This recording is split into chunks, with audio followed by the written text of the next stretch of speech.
Fala galera, beleza? Hoje a gente vai fazer o nosso segundo vídeo, certo? Do nosso segundo módulo sobre fundamentos e comandos da sintaxe. Na nossa última aula, faz um tempinho já que eu não gravei, então a gente viu basicamente a introdução sobre o PowerShell. A gente viu um pouco aonde o PowerShell pode ser utilizado, o porquê eu devo utilizar o PowerShell, o que ele vai me ajudar. A gente viu alguns comandinhos básicos, né, como o getHelp, o getCommand. A gente viu alguns para servirem de introdução, e hoje a gente vai ver um pouco mais sobre a linguagem, certo? E a gente vai ver no final da aula algumas atividades propostas para vocês tentarem fazer. Então vocês vão pausar o vídeo, vão ver o que a atividade faz e vão fazer o que é proposto, certo? E além disso, a gente vai ver um pouco mais, algumas coisas mais complexas relacionadas ao PowerShell, certo? Então, hoje a gente tem alguns objetivos rápidos, certo? Onde a gente vai conseguir ver, que é entender a sua estrutura verbo substantivo, que já falamos na nossa última aula. Descobrir alguns comandos utilizando o getCommand, que a gente também já viu um pouquinho sobre ele na aula passada. Eu tô com um pouco de alergia, então desculpa o fungado, essas coisas, mas bola pra frente, certo? E a gente vai entender sobre a utilização de parâmetros, o que é um parâmetro, como devo utilizar um parâmetro, certo? A gente vai entender o que é um alias, que também a gente falou um pouco na aula passada. Uh, Vamos entender o conceito de pipeline, como construir nossas pipelines, como a gente deve pensar para poder construir essas pipelines. Redirecionamento de dados, no caso eu gerei um relatório, como eu faço para exportar ele para um Excel ou algum outro, um TXT ou algo do tipo. E a gente aplicar todos esses conhecimentos que a gente teve em atividades práticas propostas, certo? Bom, por que eu devo entender a sintaxe e o pipeline é fundamental? Porque eu tenho que aprender, porque eu já não vou de cara criando código, criando script, porque eu já não vou fazer isso. Toda a parte envolvendo entender a linguagem, ela é fundamental, porque você precisa primeiro entender como ela funciona, para você pensar na sua cabeça como você tem que construir os scripts. Ou seja, uh, se eu quero chegar do ponto, eu estou no ponto A e quero chegar no ponto B, eu preciso entender qual é a melhor ferramenta, qual é o melhor formato, qual é a melhor estrutura que eu tenho que seguir para chegar de um canto ao outro. Então, como você vai construir coisas se você nem sabe como o PowerShell ele é construído? Então, você precisa entender como é feito esse pensamento para poder estruturar ele, certo? Então, por isso que a gente precisa entender como funciona a sua sintaxe, certo? Uh, o PowerShell, como a gente já disse, ele é construído em verbo substantivo. Como assim verbo substantivo? Da seguinte forma. Eu tenho dois pontos que a gente vai representar por essas retas, certo? Onde o primeiro ponto, ele é o verbo, certo? Vamos aumentar aqui. Ele é o verbo. E vou ter o substantivo. Onde o substantivo, o verbo, ele vai se caracterizar como uma ação, no caso, o ato, certo? E o substantivo, a gente vai entender que é a característica. Ação, opa, a ação do que vai ser feito. E vamos dizer que o substantivo vai ser quem será feito. Vamos entender ele desse jeito. Mas o substantivo vai ser a característica principal, né? Que nem na língua portuguesa. Característica, certo? Então, como assim?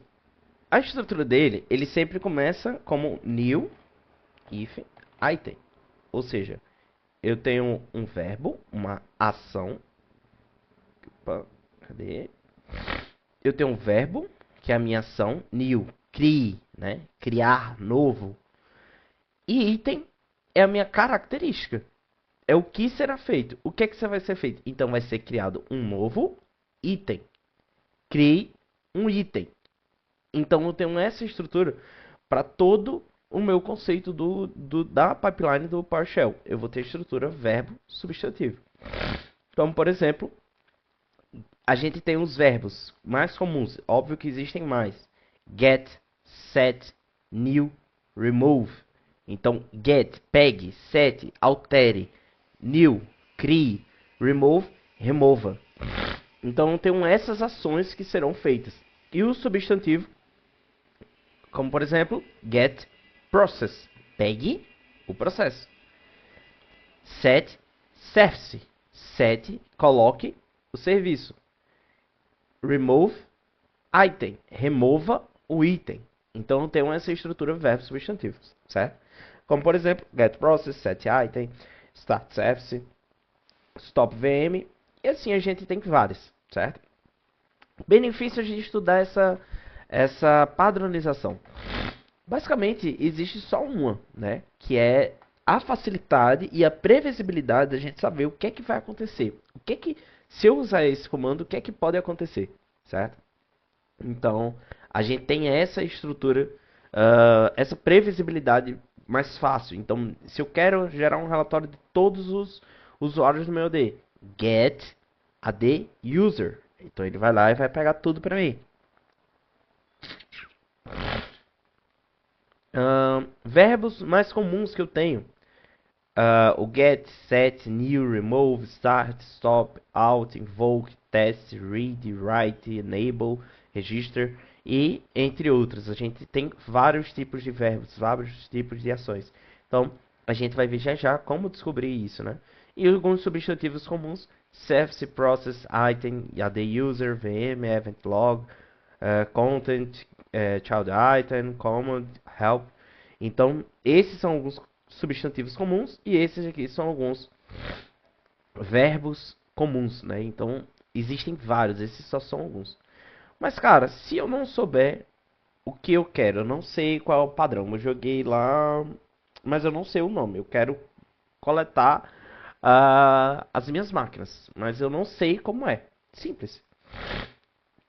Vou abrir o PowerShell, certo? No caso, vou abrir o terminal. E no terminal, a gente vai usar o comando, o get-command. Então, se eu der um Enter, ele vai me trazer tudo que já está na minha máquina. Todos os commandlets que tem registrados no meu computador. E olha só, invoke expression, invoke history, invoke item. Então, olha só, invoke web request, uma requisição web para poder baixar alguma coisa de um site, acessar alguma coisa. Então, eu tenho ele aqui. Então, olha só, import, create, group, get, e eu tenho N tipos, né, usando o comando getCommand. Mas se eu quiser filtrar por um comando específico, óbvio, eu posso fazer o seguinte: getCommand, e eu posso passar, olha, if verb, eu quero que o comando tenha um verbo new. Então, ele só me trouxe todos os comandos que eu tenho, aonde o início, o verbo dele, ele entra como new, certo? Então, new, todos só tem os que começam com new. Ah, mas eu quero um que seja um new, mas eu quero que ele tenha também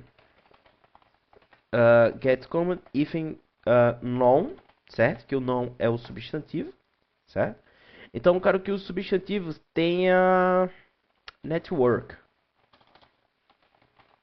Então vamos ver, olha só. Ele não me trouxe. Por quê? Os substantivos, eles geralmente são palavras complexas. Quando eu me refiro a palavras complexas, significa palavras compostas. É mais de a palavra. Como por exemplo, time, span, temporary, file. E eu tenho alguns casos que tem somente um substantivo: variable, service, VM group.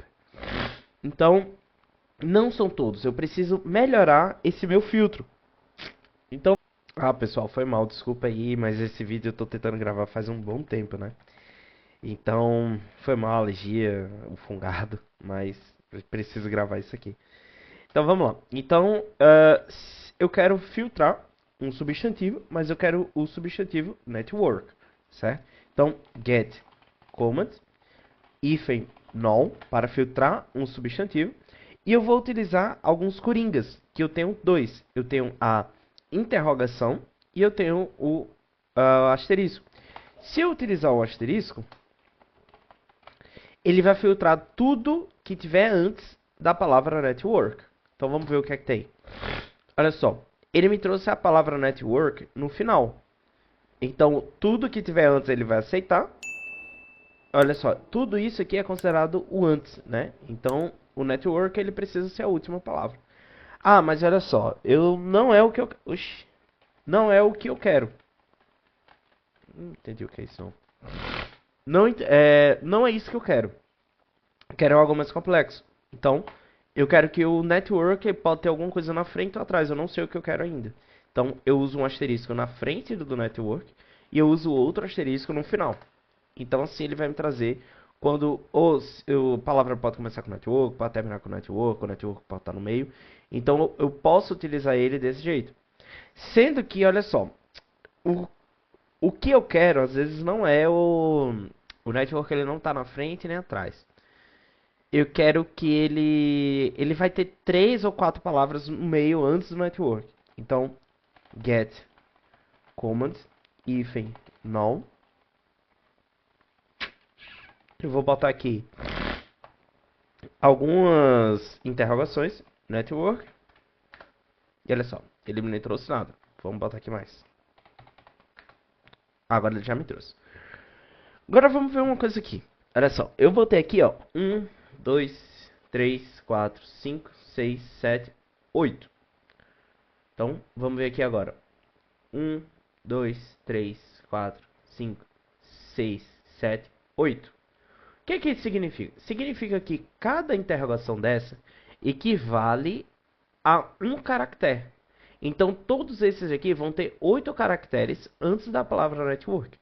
Então, eu vou utilizar a interrogação quando eu quiser fazer esses tipos de filtros de algumas palavras antes. Normalmente, a gente utiliza ele para poder filtrar entre arquivos, né? Às vezes a gente precisa de algum arquivo específico que a gente já sabe qual é o padrão do nome do arquivo, então a gente filtra utilizando esse comando, certo?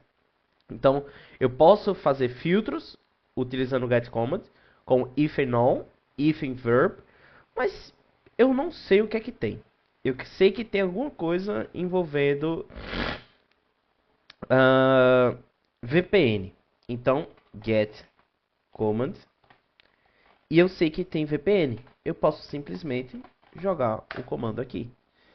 E aí ele vai decidir todos os que tem VPN, certo? Não importa a posição, não importa o local, certo? Então ele pode trazer como add, get, ele vai ignorar. Ele só vai ver as palavras que tem VPN no nome e vai colocar aqui no meio para mim, certo? Então essas são as formas que eu tenho de filtrar comandos utilizando o getCommand, certo? Então a gente já viu aqui um pouco, né? E eu posso também filtrar via módulos, né? Também eu posso usar o hífen módulo e eu posso fazer pesquisas utilizando os módulos, certo?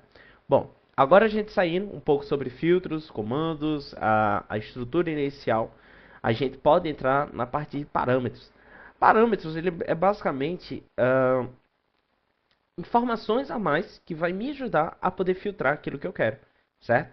E ele sempre tá no padrão que é o nome do parâmetro, hífen, o valor fornecido. Como assim, nome do parâmetro e valor fornecido? Vamos pegar o comando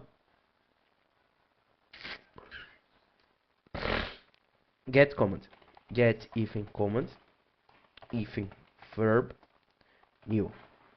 Então, olha só, eu utilizei aqui, eu fiz a utilização de um parâmetro. E esse parâmetro que eu utilizei, ele foi o quê? Foi o verb. Então, eu tenho aqui o parâmetro verb sendo utilizado. E esse comando, getCommand, ele aceita esse parâmetro. Eu não posso simplesmente colocar qualquer nome que eu queira. Qualquer nome. Não. Os comandos, eles sempre vão ter seus próprios parâmetros. Ele sempre vai ter já a sua estrutura. Ah, mas eu não sei qual a estrutura é essa. Ah, então é simples. A gente volta lá no PowerShell, help, que é o alias, né? A gente vai falar já do get help, get command. E aqui eu vou ver a estrutura de como funciona ele, né? Vamos pegar aqui o get command hífen online. Vamos ver o que ele faz, olha só. ele me trouxe aqui, ele falou, olha, o get command, ele pode aceitar os parâmetros verb, null, modular, full, qualified modular, total account, syntax, show, all, ele me traz vários parâmetros que ele pode aceitar, né? Ao command set, né? Olha só, eu tenho aqui mais parâmetros que esse comando ele aceita. E a gente olha, ele aceita parâmetro name e uma string, ou seja, eu tenho o parâmetro e eu tenho o valor desse parâmetro que ele vai aceitar. Então, olha só, total account. Eu tenho o parâmetro e eu tenho o valor que ele aceita, um inteiro de 32 bits. Então, para saber quais parâmetros o meu comando aceita, eu posso utilizar o getHelp ou help para poder fazer essa pesquisa para mim. E aí eu vou conseguir criar as minhas pipelines de formas mais complexas. Aqui, no exemplo, eu tenho o seguinte. Eu tenho um outro comando, que é o comando getChildItem, ou seja, get, pegue, child, filho, item. Então pegue o filho do item. O que é a única coisa que nós temos que são filhos de itens? A gente está falando de uma hierarquia. Uma hierarquia de pastas, de arquivos. Uma pasta tem seus filhos, que dentro dele tem os itens. E assim vai indo. Então, o que é que eu estou fazendo aqui? Eu estou pegando todas as estruturas, toda a hierarquia de pastas e arquivos presentes dentro de C, Windows. Então ele vai me listar tudo que tem aqui dentro. Vamos ver o que é que ele acontece quando a gente executa. Dá um Ctrl L para limpar. Então, getChildItem, C, olha só, ele me trouxe toda a minha estrutura de hierarquia de arquivos. Então eu fiz o que? O meu comando, e eu passei, dentro do meu comando, eu passei um valor, onde esse valor do meu comando, ele tem essa string, que é o caminho, que no caso, esse daqui é um parâmetro ifmpath. Essa mesma arquitetura e estrutura, ela poderia ser executada dessa seguinte forma: getChildItem, ifmpath, e eu passo lá, C, dois pontos, opa,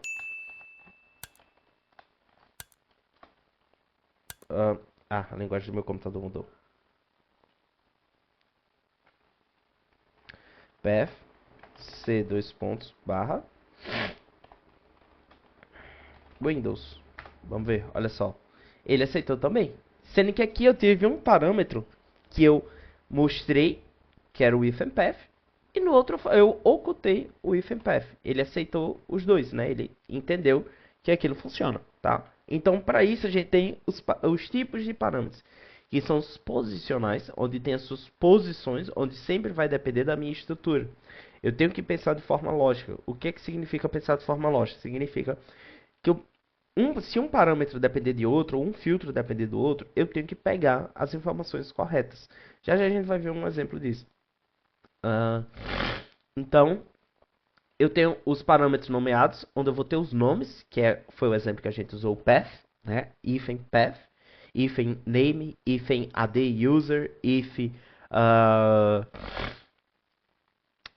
account user. Eu posso utilizar vários tipos. E para eu poder saber os parâmetros, eu vou usar o help, o getHelp, para saber como funciona aquele comando, certo? Então, uma boa prática é sempre utilizar parâmetros nomeados, porque o código, o script que a gente fez, foi a gente quem leu. Mas em algum momento pode ser que outra pessoa tenha que ler. E talvez ela não entenda, ela não saiba que parâmetro é aquele que eu utilizei. Então, normalmente, quando a gente for criar scripts grandes, mais robustos, a gente precisa utilizar parâmetros nomeados, tá? Bom, nós temos também parâmetros obrigatórios.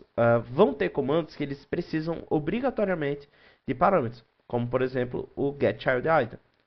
Na verdade, esse é um mau exemplo, porque eu posso simplesmente usar ele, ele vai entender que eu quero aquela estrutura local. Mas ele vai precisar de algum caminho, certo? Mas a gente tem parâmetros obrigatórios que eu preciso utilizar. Nós temos também parâmetros opcionais, que os opcionais, acho que o nome já fala, né? Ou eu uso ou não uso, getChildItem, eu utilizo o path se eu quiser, senão ele roda o comando onde ele está. Nós temos os switches, que são basicamente com valores verdadeiros ou falsos. Então, se eu pegar aqui esse stop process if enforce, Então, stop process, pare o processo. Não quero saber, e force ele. Eu usei o parâmetro if enforce. O if enforce, ele no caso, ele é opcional. Eu posso utilizar ele ou não. Então, force o serviço, sim ou não, certo? Então, o switch, ele só são dois valores. O serviço está parado, aí ele está lá. Se o serviço está executando, eu só posso parar ele. Então, on, off, né? Vamos, true ou false. Agora, se ele estiver parado, eu consigo parar ele? Não, eu só posso ativar. Então, tem essas duas opções. Bom, aqui eu trouxe alguns parâmetros comuns e muitos úteis para a área de infraestrutura, né? Então, dê uma pausa, dê uma olhada sobre eles, certo? Aqui tem só alguns, mas a gente tem muitos parâmetros. E lembrando, cada parâmetro vai depender do comando que você estiver utilizando, certo? Não existe essa de usar o mesmo parâmetro em vários comandos. Então, dá uma pausa, dá uma lida do que é que tem aqui e a gente vai continuar, certo? Bom,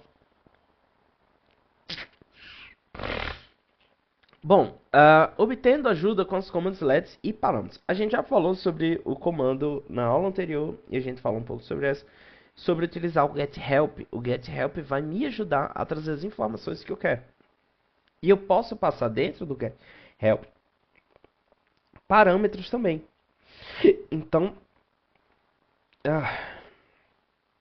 eu posso usar o getHelp para passar alguns parâmetros também dentro dele para poder melhorar o meu filtro. Como, por exemplo, getHelp, getProcess. Então, eu estou pegando ajuda sobre esse processo e eu quero entender sobre o parâmetro chamado name. Então, foi lá, ele falou, olha, o parâmetro name especifica um ou mais processos com os nomes dos processos que estão sendo executados. É requisito eu utilizar o parâmetro name? Não. Qual a posição dele? Olha, ele pode ser utilizado na posição 0, então, ou seja, no início. O valor padrão dele é nada, nenhum. Ele, então, ou seja, accept pipeline input, false. Ou seja, ele não aceita a entrada de uma pipeline. Alias, não tem. Accept wildcard characters, true. Esse aqui eu realmente não sei o que é wildcard. A gente deveria pesquisar, né, para saber. Então, eu posso utilizar esses comandos para poder filtrar. Vamos dizer que eu quero outro. Eu tenho um getProcess id, certo? E olha só, o ID especifica um ou mais processos por o seu ID, o PID, e o can specify múltiplos IP separados by comments. Então, eu tenho aqui, eu posso usar o hífen, passar um parâmetro chamado parâmetro e passar o valor que ele está esperando, certo? Então, tenho essa minha estrutura.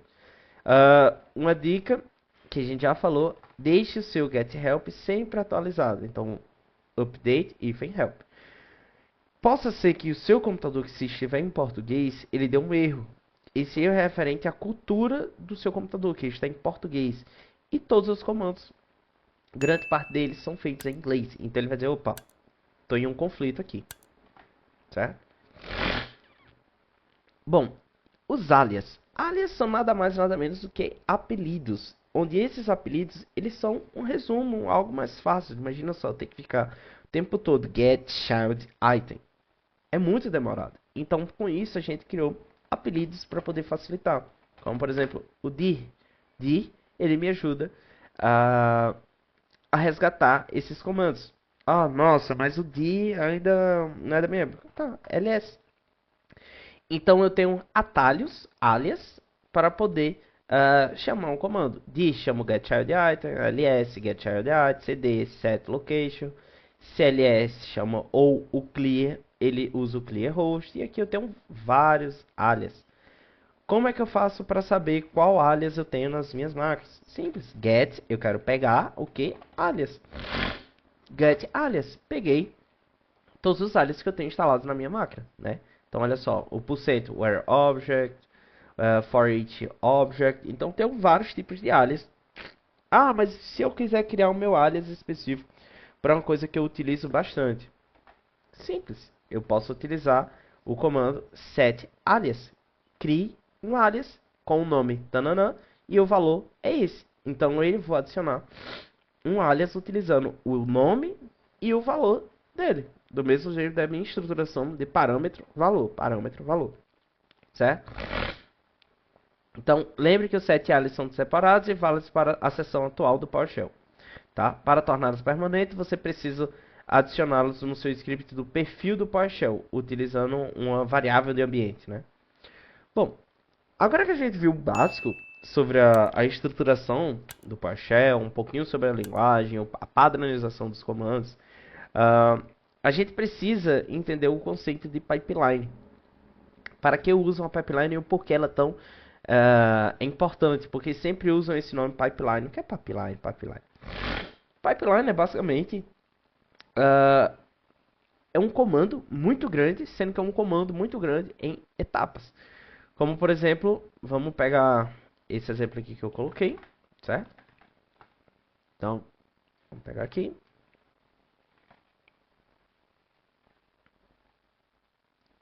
E olha só. Aqui eu tenho o seguinte. Eu tenho um total de... eu tenho aqui a command let A. E eu tenho aqui a command let B. E o que é que isso faz?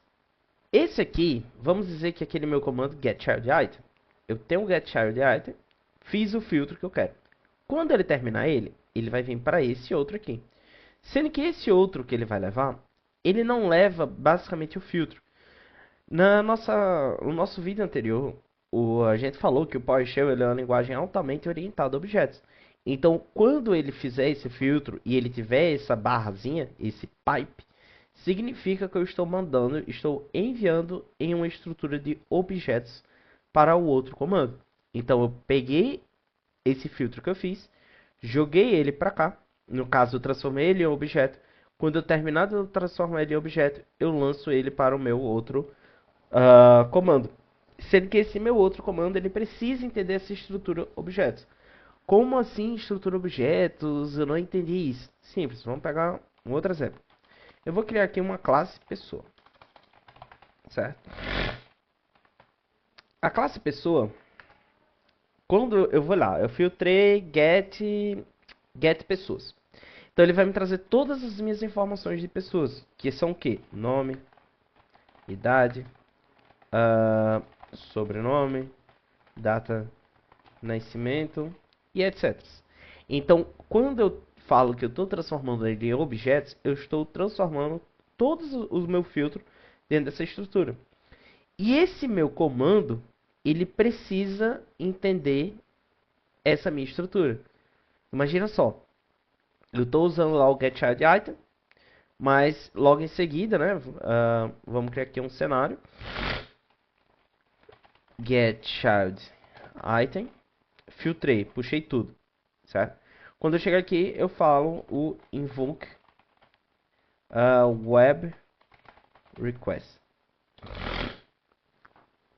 Esse pipeline ele vai dar erro, porque eu estou pegando a minha lista, a minha estrutura de arquivos, e estou jogando para um invoke web request. Ele não vai saber o que é isso, ele não vai, olha, eu não sei o que é isso. Então, os parâmetros que ele vai aceitar, que os parâmetros são as características, né? No caso, eu poderia passar um parâmetro aqui, né? Ó. Vamos estruturar isso aqui melhor. This.nome, idade. Então, poderia vir aqui, né, na minha classe pessoa, e dentro da minha classe pessoa, eu poderia colocar nome igual a Douglas. Então, eu estou referenciando ele, estou usando um parâmetro de entrada para passar aqui. Quando eu pego aqui, ele está recebendo os parâmetros getChildItem, que no caso é o nome do arquivo, tamanho do arquivo, data de criação e etc. Então, isso ia gerar erros. Então, uma pipeline, quando a gente fala, pegou o valor que está aqui e joguei para cá. O que me gerou aqui, eu jogo para cá. E daqui, eu posso vir e posso jogar para outro canto. Vamos ver um exemplo. Certo? Então, vamos pegar esse daqui. Olha só. Aqui eu tenho o seguinte. Eu tenho um comando getProcess, ou seja, pega os meus processos. Ele vai pegar os meus processos e vai jogar para dentro desse outro comando. Que é um comando que? WhereObject, ou seja, aonde o objeto tenha, né? Vamos traduzir como se fosse para isso. Aonde o objeto tenha. Esse símbolo A gente vai ver melhor na próxima aula, mas é basicamente para referenciar a minha variável atual. Como, por exemplo, a minha variável atual é o meu objeto que eu recebi de getProcess, a minha estrutura do getProcess. Ah, eu não entendi ainda, como assim? Olha só, meu getProcess, quando eu faço, ele me traz isso aqui, certo? De uma forma resumida, ele me traz isso aqui. Onde o que? O getProcess, ele vai ter esses parâmetros, npm, pm, ws, cpu, id, si e processName. Ele vai pegar todos esses caras e vai jogar aqui para dentro para o whereObject. E esse símbolo significa para eu referenciar a minha variável atual. Ou seja, eu vou pegar esse carinha aqui, o aggregator host. Vou pegar o aggregator host, vou referenciar ele. Então olha só, aggregator host e ponto nome. Então ele foi lá e viu, ó, process name, o nome. Ele vai ver o nome, ele se parece, ele like SQL, qualquer coisa depois de SQL. Aí ele vai ver. Não, então ignora. Aí ele vai ver esse. Vai ver o nome dele. Aqui, ó. Name, like, SQL. É igual a SQL? Não, então ignora, ignora, ignora. E ele vai rodar todos até aparecer algum com SQL. Então vamos rodar ele aqui para ver o que acontece. Olha só, ele não me trouxe nada. Por quê? Porque eu não tenho nenhum processo que está executando com o nome SQL. Mas eu tenho um com o Chrome. Vamos ver.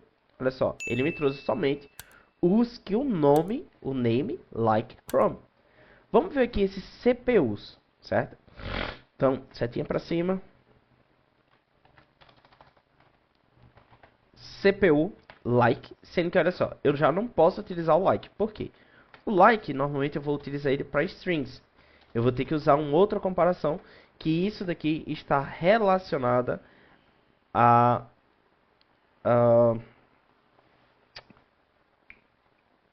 comparações. Que ele tem um nome de relacionamento, não, esqueci agora. Entidades relacionais, não. Ah, eu esqueci.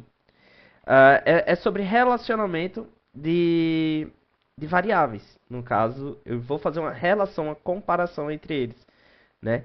Que a gente tem operações relacionais. Então, eu vou vir aqui, operações relacionais, PowerShell. Então, olha só.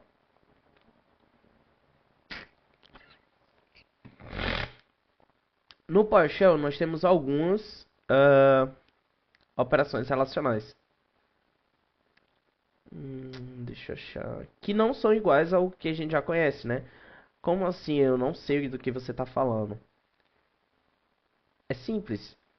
Normalmente as relações, as operações relacionais que nós conhecemos são quais? A igual, maior que, maior igual, menor igual e etc.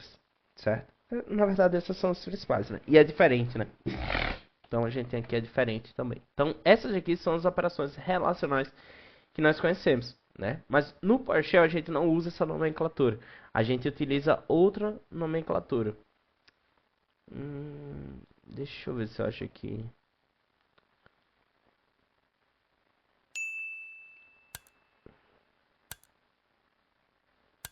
Vamos ver aqui modo IA.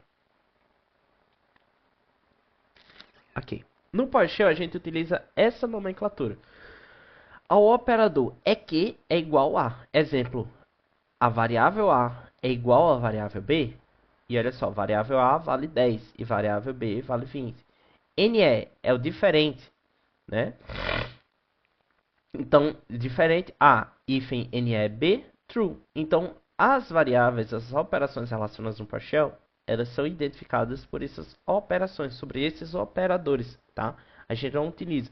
Então, nesse caso, a gente vai fazer comparações de nomes, de valores. Então, é que, e eu vou botar aqui, vamos botar ali 12,70. Vamos ver se ele entende. Olha só, ele não me trouxe. Por quê? Possivelmente, esse valor já mudou.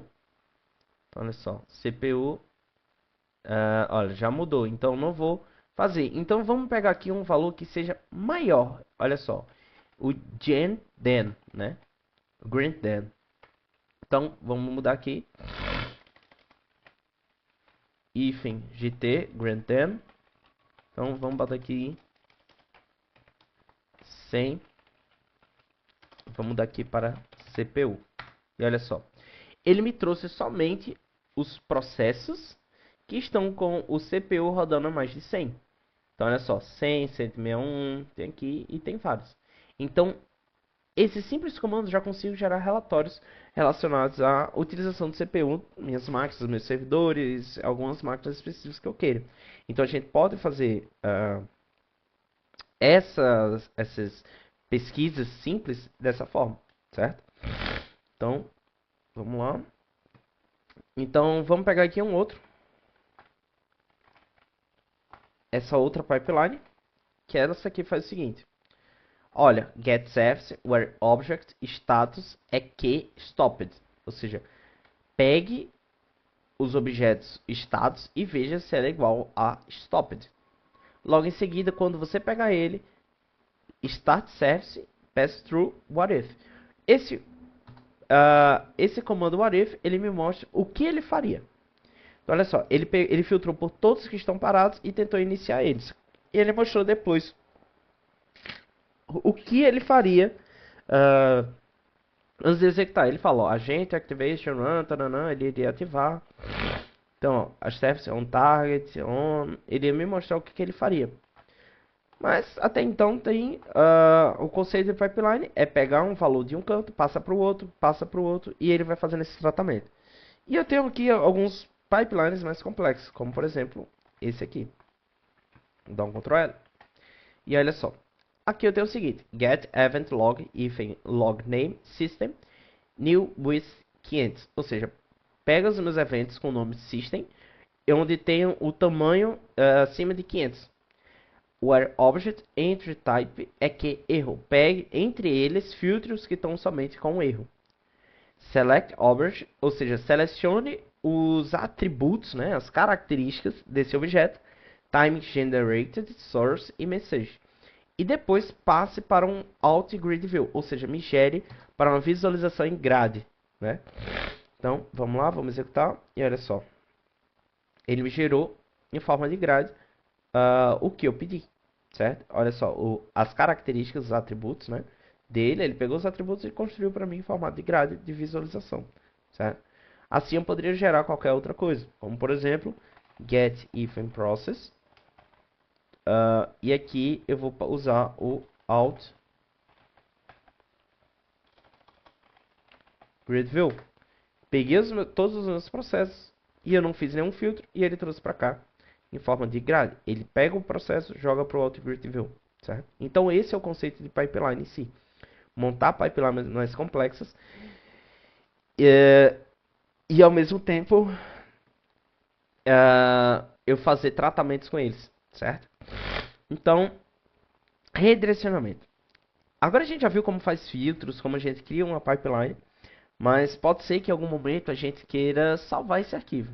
Cheguei lá para o meu gestor, olha, eu quero que você gere um relatório para mim da utilização do CPU, das máquinas e mande para mim no meu e-mail, marcando a equipe lá, mostrando, olha, ele quer marcar a equipe de transformação digital e a equipe de transformação digital, ele vê o que está consumindo e eles resolverem lá o software deles. Simples, você pode usar esses comandos aqui. Get process, eu posso utilizar o get process.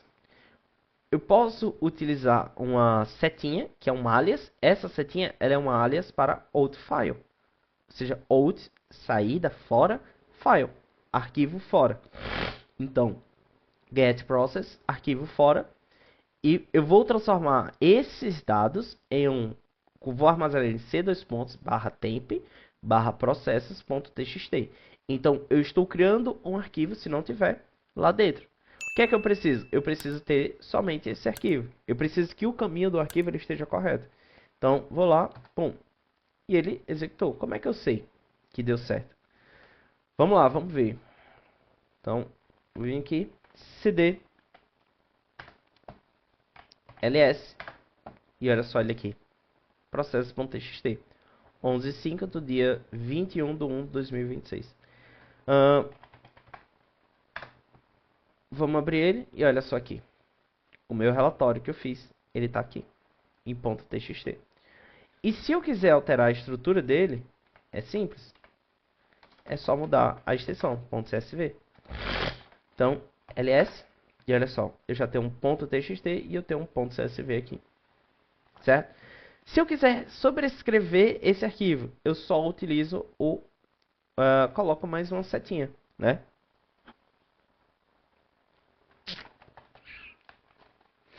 Então, eu sobrescrevi o arquivo utilizando um outro file e um parâmetro -append. Eu posso utilizar os dois, certo? Essa é uma forma mais prática, mas o que nós vamos utilizar é a forma mais verbosa, a forma mais completa, certo? Então, olha só, vamos executar isso aqui.